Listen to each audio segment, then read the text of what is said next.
kalau saya pegel saya akan berdiri. Jadi saya bahagia sekali di samping Pak Abdullah Haihamahua. Saya selalu mengatakan Mas Sumi boleh tidak ikut pemilihan legislatif, tapi kalau pemilihan orang masuk surga, insya Allah Mas Sumi duluan. Jadi kawan-kawan sekalian ya, saya ingin menceritakan satu dilema bagi saya, kita dan Prabowo. Kenapa dilema? Karena itu tergantung kita bagaimana menyikapi pemerintahan ini. Dan ketika kita menyikapi pemerintahan ini, maka nanti akan dihadapkan pada pilihan-pilihan. Kalau saya lihat secara umum ya, kawan-kawan semua, kalau saya lihat tokoh, aktivis, macam-macam, ulama dan lain sebagainya, itu ada 3 kelompok terhadap pemerintahan Presiden Prabowo ini. Kalau sama Mulyono, sudah jelas, barangkali 99,9% sudah against, sudah penjarakan. Karena seperti lagu itu, Mulyono, engkau dalam segala masalah. Lagu Aryati ya. Tetapi terhadap pemerintahan Prabowo, kita masih ada 3 golongan. Golongan pertama adalah ini terhadap mereka yang awalnya oposisi ya. Mereka yang sudah tunduk pada pemerintahan Prabowo dan diam-diam ingin mengajukan proposal kerjasama. Cuma barangkali belum berhasil, kan begitu? Ada yang nemui Dasko, ya, ada yang nemui ini, itu dan lain sebagainya. Dengan segala alasan, baik alasan yang sifatnya positif maupun alasan yang sesungguhnya tidak bisa dibenarkan, ya kan? Saya tidak tahu posisi Mas Sumi di mana. Tapi kalau selama Ketua Dewan Suruhnya Pak Abdullah Haihamahua, insya Allah terus oposisi.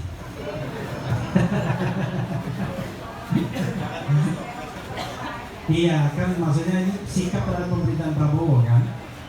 Itu satu, diam-diam mengajukan proposal. Yang kedua adalah orang yang in between, tidak mengajukan proposal untuk ikut berkuasa, tetapi dia kemudian ingin melihat 100 hari, setahun menjadi pengkritik yang konstruktif dan lain sebagainya. Banyak orang yang berada di garis tengah ini. Jadi Profesor Awali saya kira garis tengah ya, udah mulai garis tengah ya.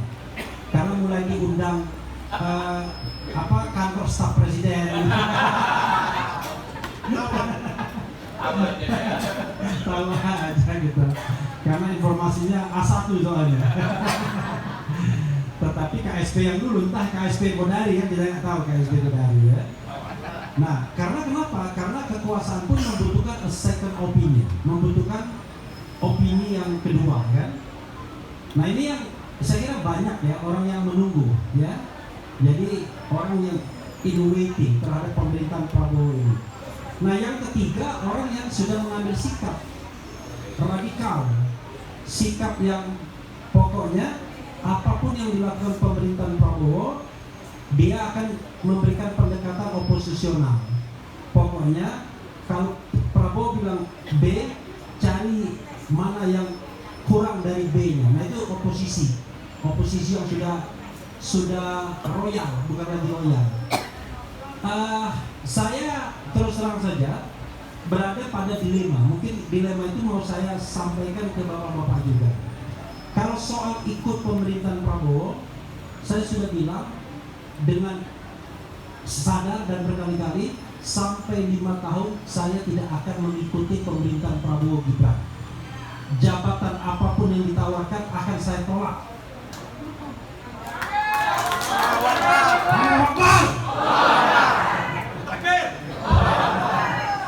Nah itu bukan karena saya sok-sokan, enggak. Saya hanya ingin melihat ada orang harus menjaga garis demarkasi. Garis demarkasi dari oposisi itu adalah menolak untuk masuk pemerintahan kapanpun. Itu garis demarkasinya. Karena kalau Anda kemudian masuk pemerintahan, ya Anda berarti tidak oposisi lagi. Jangan kayak Babe Haikal.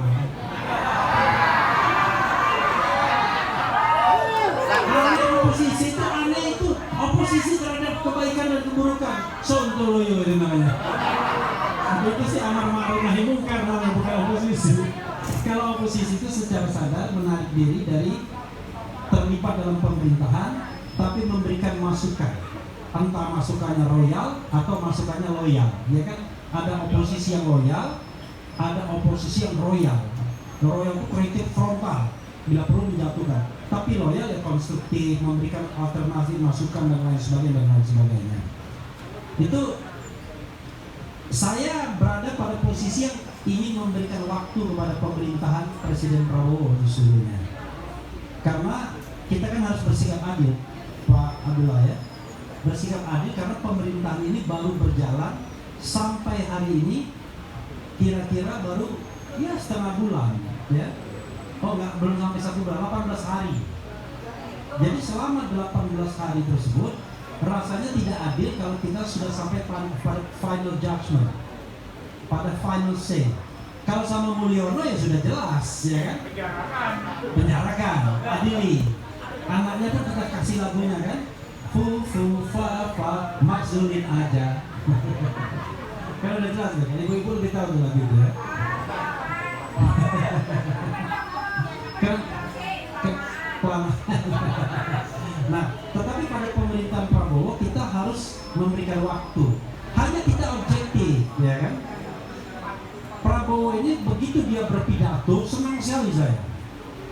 Pidato sebelum dilantik ya, pidato di PAN, pidato di Nasdem, kemudian di interview di Qatar Economic Forum, pidato di tempatnya sendiri Gerindra, pidato di PKB, dan insya Allah dia tidak akan pernah datang untuk berpidato di Masyumi ya.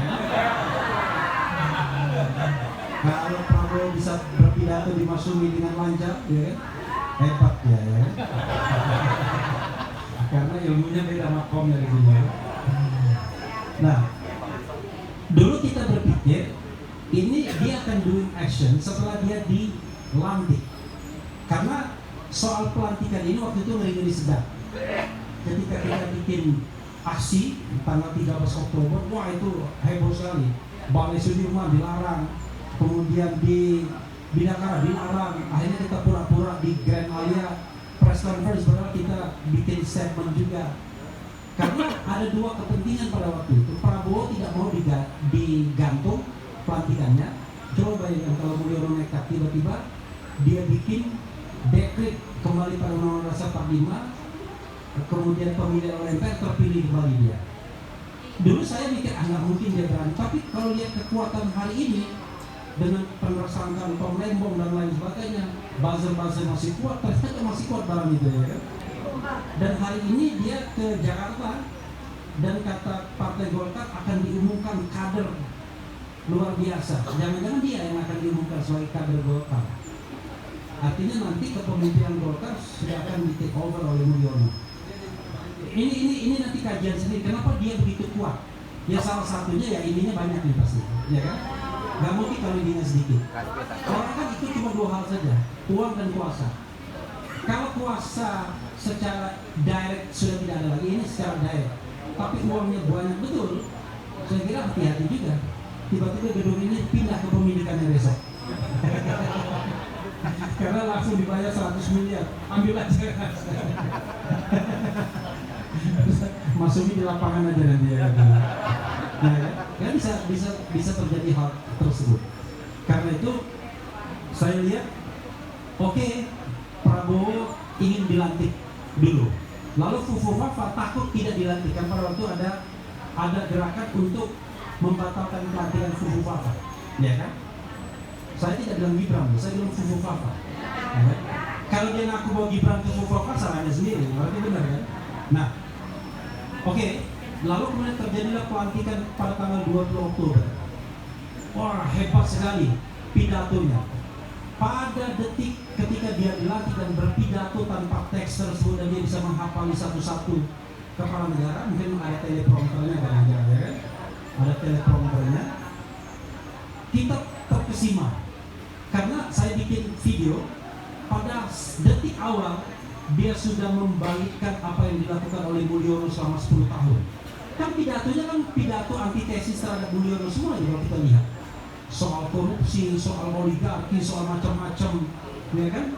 Dan kalau kita baca lagi bukunya Paradoks Indonesia yang dia bikin, tambah lagi kita yakin, wah ini keren ini orangnya kan, keren. Jangan-jangan waktu dia panggil calon-calon menteri Mulyono itu cuma gimmick doang, ya kan dipanggilin. Dan setelah dia dilantik pagi hari, malamnya dia umumkan tabungan optimisme itu langsung turun.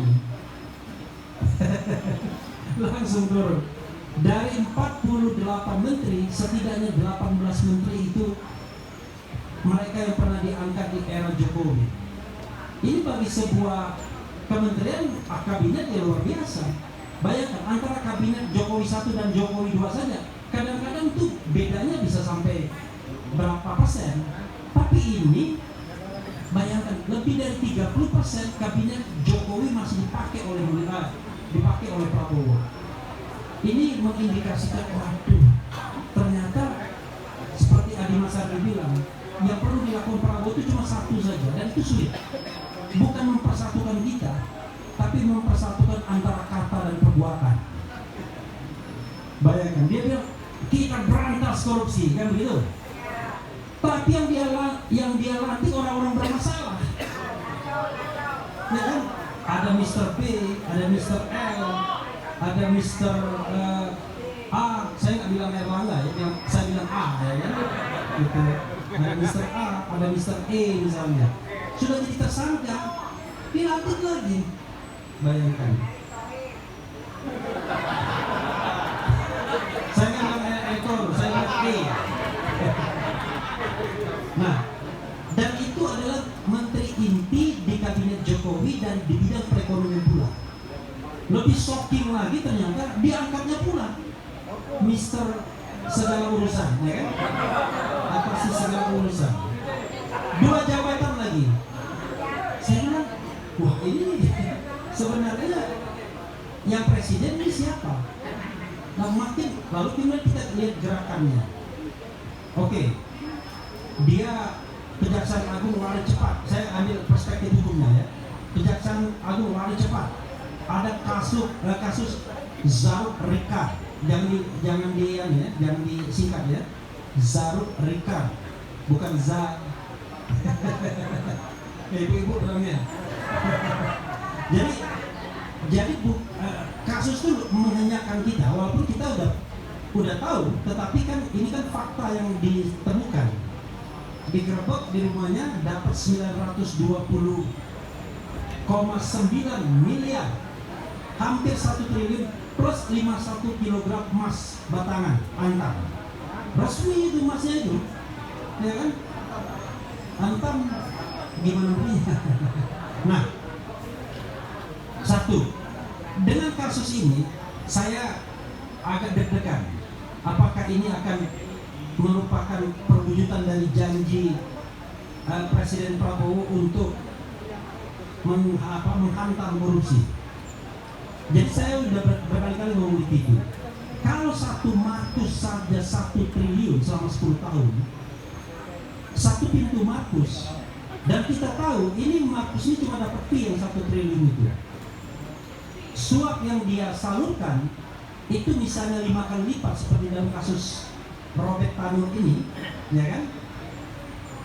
Berarti 5 triliun ke 5 miliar ke hakim, 1 miliar ke dia sebagai fee, berarti kan 6 miliar. Kalau dia dapat 1 triliun berarti kapitalisasi uang beredar dari 1 Markus ini 6 triliun. Kalau 6 triliun, pertanyaannya adalah berapa hakim yang terlibat, terutama hakim agung. Makanya saya bilang di TV, nggak mungkin kan tukang sapu yang dibagikan uang, ya kan? Nggak mungkin orang yang tidak memutuskan. Maka saya katakan, kalau kita punya sense of crisis terhadap penegakan hukum, lakukan shutdown terhadap Mahkamah Agung. Keluarkan perpu, peraturan pemerintah pengganti undang-undang dalam hal ihwal kegentingan yang memaksa. Presiden bisa mengeluarkan perpu shutdown, bekukan semua hakim agung, seleksi ulang, yang bagus terus, yang buruk berhenti.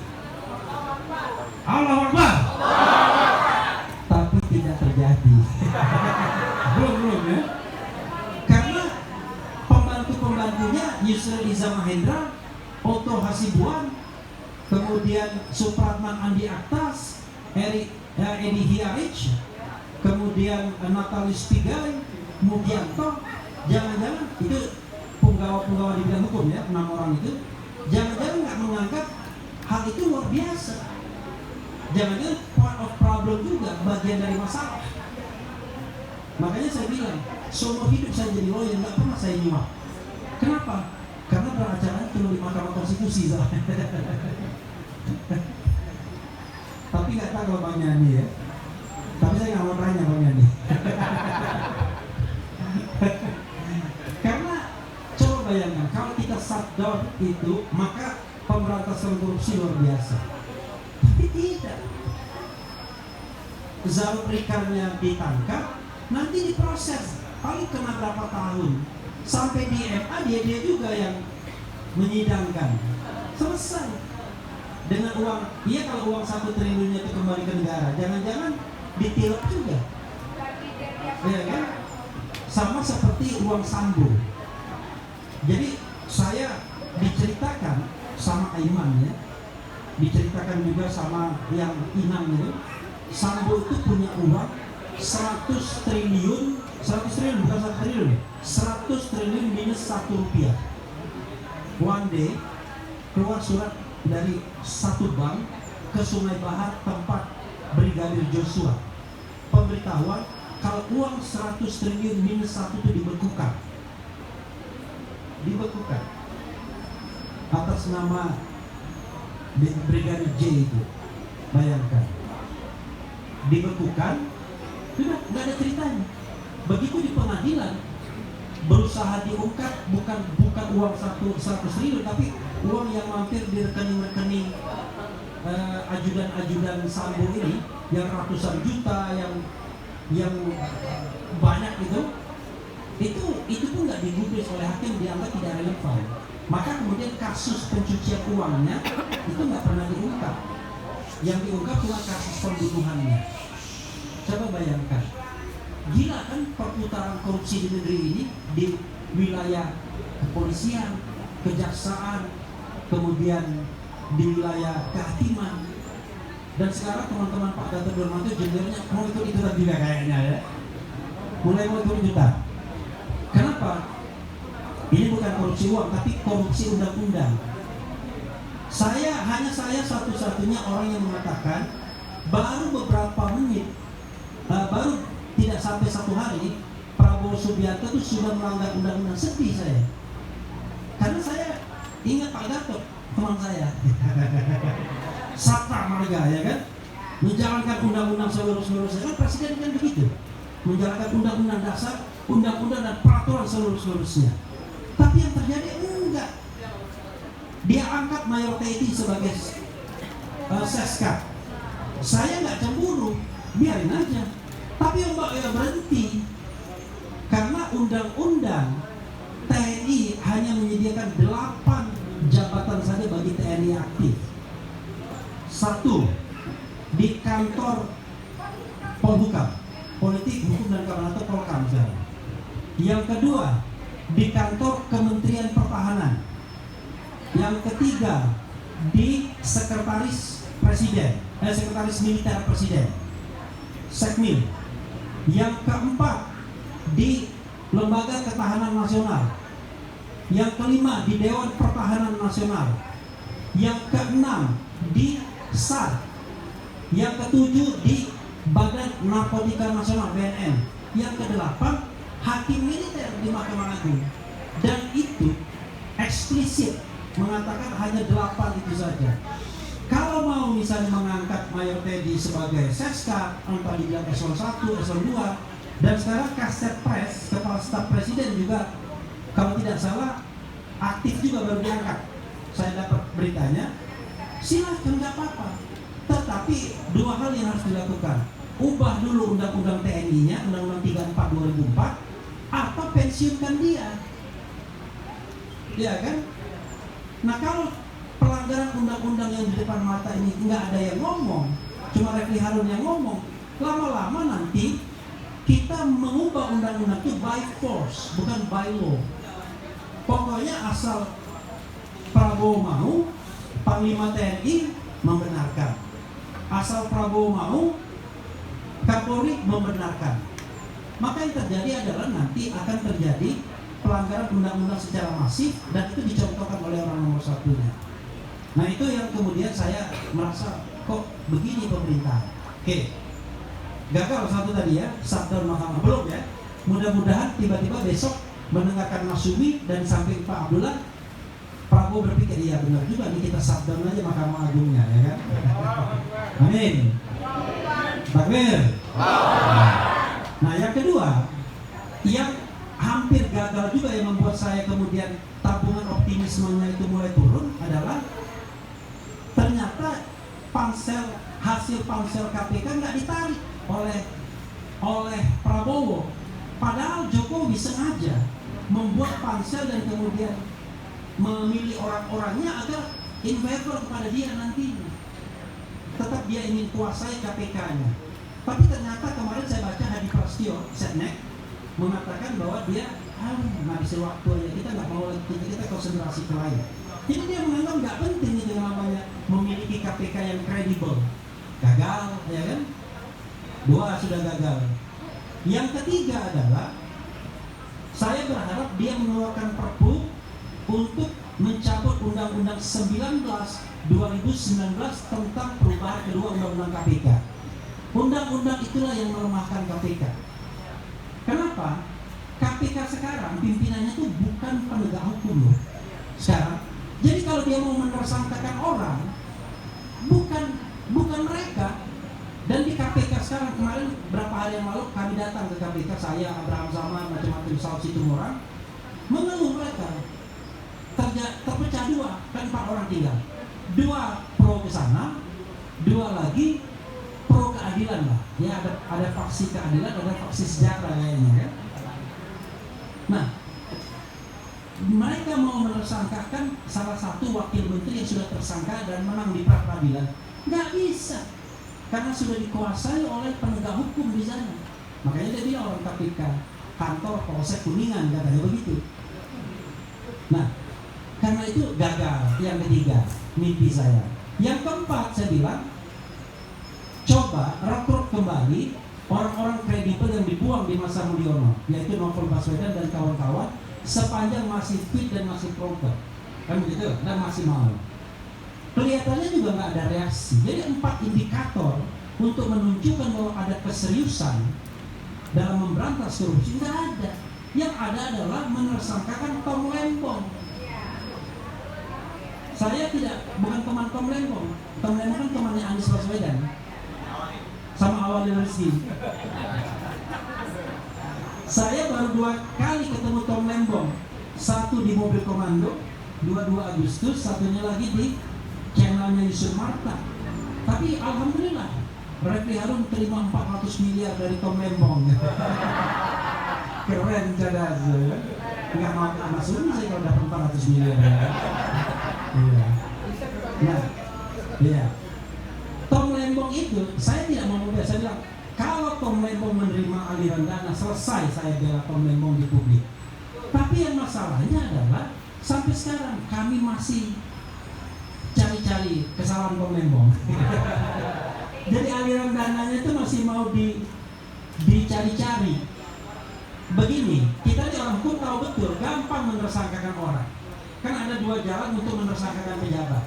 1, melawan hukum. 2, memperkaya diri sendiri atau orang lain. 3, merugikan keuangan negara. Itu 1 jalur. Jalur keduanya, menyalahgunakan wewenang, memperkaya diri sendiri atau orang lain, dan kemudian merugikan keuangan negara. Tom Lembong bisa dikenakan dua-duanya. Dianggap melanggar hukum, tidak ada rekomendasi lah, melawan hukum, tidak ada rekomendasi lah, bertentangan dengan peraturan Menteri Perdagangan dan lain sebagainya, memperkaya orang lain minimal.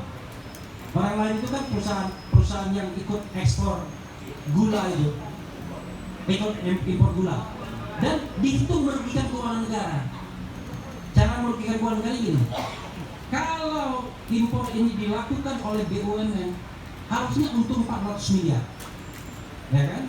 Karena itulah keuntungan dari BUMN yang ikut impor. Tapi ini dilakukan oleh swasta dan fee BUMN cuma 105 per kilogram, yang kalau dijumlahkan cuma 11 miliar 25 juta. 11 miliar 25 juta dari impor yang 105 ton itu, 105 ribu ton. Artinya negara bukan rugi, negara itu kurang untung. Iya kan? Expect untungnya seperti swasta, tapi ternyata kurang banyak untungnya. Itu yang kemudian membuat Tom Lemon ditersangkakan. Saya sekali lagi mengatakan disclaimer, kalau Tom terima duit, maka saya tidak akan bela lagi. Tapi kalau dia tidak terima duit, dia jangan. Masa orang kita menzalim orang kan? Nah, lalu apa yang ingin saya katakan? Saya mau tunggu 100 hari untuk mungkin final say, sikap terakhir terhadap Presiden Prabowo. Indikatornya adalah, yuk kita sama-sama bikin penilaian yang objektif, rasional terhadap masing-masing menteri yang bisa kita nilai. Kalau menteri ini korup, kita bilang korup. Menteri ini tidak perform, kita bilang tidak perform. Menteri ini bagus, kita bilang bagus. Karena saya heran, orang berlomba-lomba jadi menteri, enak jadi YouTuber. Gajinya katanya cuma 18 juta, kan kecil sekali kan? Ya gajinya sama tunjangannya 18 juta, tapi yang lainnya nggak tahu beda. Tapi itu yang dia rilis kan oleh. Jadi saya heran kok orang berlomba-lomba jadi menteri, itu baru menteri, waktu menterinya lebih kecil lagi, ya kan? Tetapi let's say anggap saja dia dapat macam-macam lah, honor sana honor sini, nggak nyampe juga 100 juta per bulan, ya kan? Nah tapi kalau Anda mau korup, ya unlimited. Seperti menteri yang dulu saya kalau melihat mobil mewah marah saya. Saya melihat oh ini marah saya. Ternyata enak juga barang itu. Saya nggak ngomong ya. Coba bayangkan, kan itu tidak rasional. Kalau kita bicara tentang orang menjabat selama sekian tahun jadi menteri, kekayaannya luar biasa tinggi, tapi dia nggak kerja. Kayak Umar bin Khattab kan komplain sama gubernur-gubernurnya. Nah, ada gubernur yang bilang, saya ya Khalifah, saya kerjanya di luar jam kantor katanya, di luar tidak jam kantor. Iya, tapi kan Anda kan pemimpin, Anda gubernur, kan Anda harus mikirkan rakyat 24 jam. Kalau ada rakyat nggak makan, rakyat kesusahan, kan harus Anda pikirkan. Tapi kalau Anda berbisnis, berarti Anda seperti pegawai. Keluar itu Anda bisnis kemana-mana, nggak mikirin rakyat. Jadi kalau mau jadi pemimpin, apalagi kata Hatta, yang namanya menteri adalah pemimpin sehari-hari sesungguhnya. Jadi menteri itu bukan pegawai teknis administratif. Nggak perlu saya profesor X dan lain sebagainya, saya ini dan lain sebagainya. Nggak penting gelar akademik yang hebat-hebat.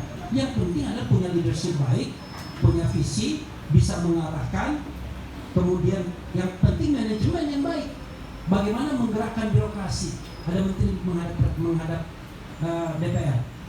Saya didukung oleh pihak luar, tapi saya nggak didukung oleh birokrasi saya. Iyalah, yang luar, yang pihak luar yang mendukung untuk pengembangan. Menteri apa? Saya tahu menteri apa. Saya kira karena itu 100 hari kita evaluasi menteri, kita rekomendasikan pada Prabowo, kita minta ganti orang baik. Syukur-syukur Pak Gatot bisa masuk nanti, Bang Yani bisa masuk, kemudian Bang Awalil Rizky bisa masuk. Dan yang di luar cuma saya sama Pak Abdullah Hekamahwa saja. Biarlah kami yang oposisi, karena jadi oposisi itu berat. Biarlah kami. Wassalamualaikum warahmatullahi wabarakatuh. Oke, Bapak sekalian, sekarang sudah